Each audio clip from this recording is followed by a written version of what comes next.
السلام علیکم ورحمت الله و محترم ستنه کړی ده چې په دوبۍ کې په مارکیټ کې دکان نه راویستی توانې سوم بیا په هغه مارکیټ کې بل دکان په هغه کې هم توانې سوم 1.5 لک درهمه توانې سوی یم اوس بعضې خلک راته وایي او زما هم دغه فکر دی چې بس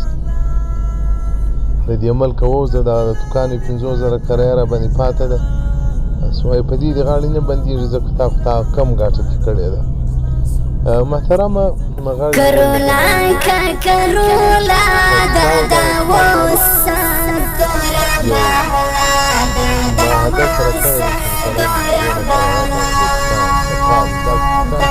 کرولا کرولا نو د دکان در کړی دی په کرایه باندې چې هغه څومره وخت تیر کړی دی هغه پیسې به ورکوي او دا چې اوس یې نه لري نو بیا ورڅ خبرو سره وکړه چې په ما خو شی نه جوړېږي دغه ځای یم باره چې هر سره کوي او دا که ته وایې زه ځمه باره پاکستان ته ځم غورځمه بیا نه راځمه نو بیا خو یې ورځ ستا حساب کتاب به الله در سره وکړي او که ته وایې زه ځمه پیسې به هلته پیدا کړمه بیا به د ده خپل حق راواستومه نو بیا په دې کې څه مشکل نشته خو دا به ستا ګورې اراده وي چې زه د حق ورکوم او که د هلته وس لرې خلاص یې که ورکړه او که وس نه لرې ویلې که در سره خپل قربان په دغه خبر کړه چې د دغه سعودي یا د دغه اماراتي یا د دې عرب زه دومره قرضداره یم یا دته ورسه عذر وکړه په د اسلام کې یو ډېر ښایست پروت دی که ته دته ورسې چې ورور زما خو دغه حالت دی نو ته اوس سره کوې زما دا په وس پوره و چې زه وتلی وای پاسپورټ باندې مې ټاپه لګولې وای باره کړلې وای بیا قیامت کې سره ګرځېدل نو خو ما یو ورځ ستا بیا د الله په حضور کې سره یو ځای کېږو زما دغه حالت دی باره نور ستا اختیار دی او دا زه تا ته اطمینان در کوم دی به درته وایي چې بس ما له حق خلاص یې ورسه نور پورې دي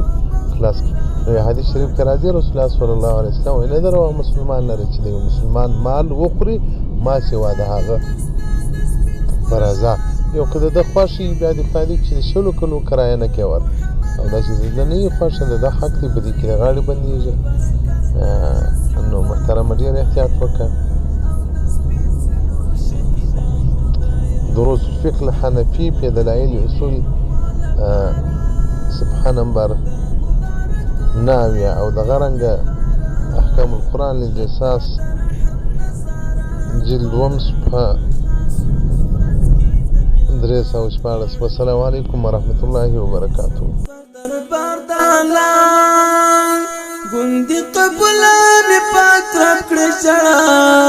پر ګناهونو مغفرات غواړم خلاصون پورز کې د قیامت غواړم ای شکر گزار یم مدام خالقا چې لرم ستا حاصل کلام خالقا او امت چې ته جانان یم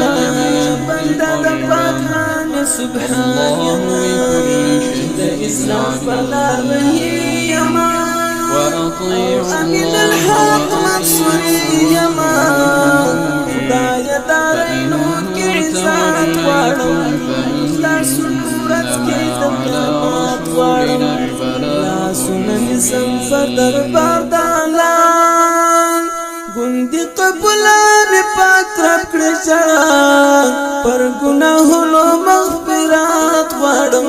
خلاصون پورز کې د قیامت غواړم لاسونه نیسم په دربار د الله گندی قبولان پاک رب کړی چړه پر ګناهونو مغفرات غواړم خلاصون پورز کې د قیامت غواړم